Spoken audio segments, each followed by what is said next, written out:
नमस्कार, आप देख रहे हैं अपडेट यू न्यूज़ और मैं हूं आपकी होस्ट आफिया। आज की सबसे बड़ी खबर सुप्रीम कोर्ट से है।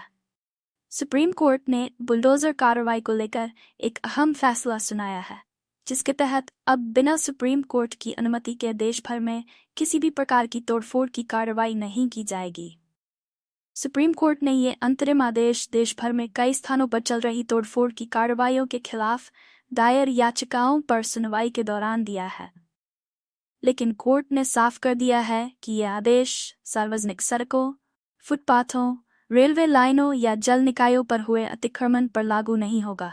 यानी इन स्थानों पर अगर अतिक्रमण है तो उस पर तोड़फोड़ की कार्रवाई की जा सकती है। सुप्रीम कोर्ट ने आदेश दिया है कि अगली सुनवाई की तारीख तक, जो 1 अक्टूबर को निर्धारित की गई है, बिना कोर्ट की अनुमति के किसी भी प्रकार की तोड़फोड़ की कार्रवाई नहीं की जाएगी। हालांकि सार्वजनिक स्थानों पर अवैध निर्माण के लिए यह आदेश लागू नहीं होगा। इस मामले में सुप्रीम कोर्ट की पीठ का नेतृत्व जस्टिस पी.आर. गवई और जस्टिस के.वी. विश्वनाथन कर रहे हैं। इस मामले में विभिन्न राज्य सरकारों द्वारा अपराध के आरोपियों की इमारतों को ध्वस्त करने की कथित कार्रवाई को चुनौती दी गई थी। इसके बाद ही कोर्ट ने यह निर्देश जारी किया। अब बात करते हैं सॉलिसिटर जनरल तुषार मेहता की आपत्ति पर। उन्होंने कोर्ट के आदेश का विरोध करते हुए कहा कि इस तरह से वैधानिक अधिकारियों के हाथ नहीं बांधे जा सकते, लेकिन सुप्रीम कोर्ट ने इस पर सख्ती से जवाब देते हुए कहा कि अगर 2 हफ्तों के लिए तोड़फोड़ रुक जाए तो इससे कुछ गलत नहीं होगा। जस्टिस गवई ने कहा, अपने हाथ थाम लीजिए, 15 दिनों में क्या हो जाएगा। पीठ ने यह भी स्पष्ट किया कि यह आदेश संविधान के अनुच्छेद 142 के तहत विशेष शक्तियों का उपयोग करते हुए जारी किया गया है। सुनवाई के दौरान न्यायमूर्ति के.वी. विश्वनाथन ने कहा कि अगर अवैध तोड़फोड़ का एक भी मामला है तो यह संविधान के मूल्यों के खिलाफ है। जस्टिस गवई ने कहा, हमने साफ कर दिया है कि हम अनधिकृत निर्माण में दखल नहीं देंगे, लेकिन कार्यपालिका न्यायाधीश नहीं बन सकती।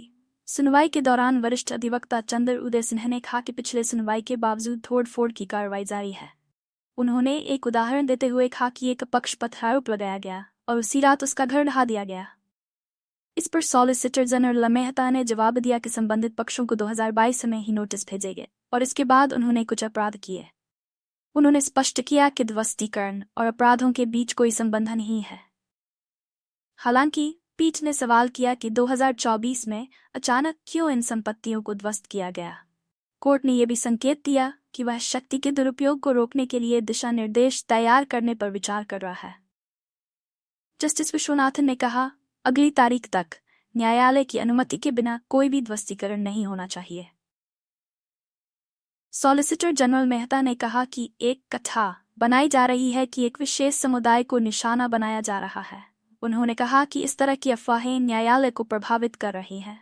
इस पर जस्टिस विश्वनाथ ने जवाब दिया, बाहरी शोर हमें प्रभावित नहीं कर रहा है। हम इस समय ये सवाल नहीं उठा रहे हैं कि किस समुदाय का अवैध ध्वस्तीकरण हुआ है। अगर एक भी अवैध ध्वस्तीकरण हुआ है तो यह संविधान के मूल्यों के खिलाफ है। कोर्ट ने यह भी नोट किया कि पिछले आदेश के बाद कुछ मंत्रियों ने बयान दिए थे कि बुलडोजर की कार्रवाई जारी रहेगी। जस्टिस गवई ने कहा, आदेश के बाद बयान दिए गए कि बुलडोजर जारी रहेगा। जस्टिस विश्वनाथन ने कहा, क्या हमारे देश में ऐसा होना चाहिए? क्या चुनाव आयोग को इस पर ध्यान नहीं देना चाहिए? अगली सुनवाई की तारीख पर कोर्ट द्वारा दिशा निर्देश जारी किए जाने की संभावना है। इससे पहले कोर्ट ने सभी पक्षों से सुझाव मांगे थे ताकि पूरे देश में एक समान दिशा निर्देश तैयार किए जा सकें, जिससे तोड़फोड़ की कार्रवाइयों को नियंत्रित किया जा सके। आज सुप्रीम कोर्ट का यह आदेश बुलडोजर कार्रवाई को लेकर एक बड़ा कदम है। कोर्ट ने साफ किया है कि बिना उसकी अनुमति के कोई भी तोड़फोड़ की कार्रवाई नहीं होनी चाहिए। अब सभी की निगाहें 1 अक्टूबर पर है, जब इस मामले में अगली सुनवाई होगी। क्या दिशा निर्देश तैयार किए जाएंगे? क्या इससे प्रभावित होने वाले लोगों को न्याय मिलेगा? अपडेट यू न्यूज़ आपको इस मामले की हर अपडेट देगा। जुड़े रहिए अपडेट यू न्यूज़ के साथ।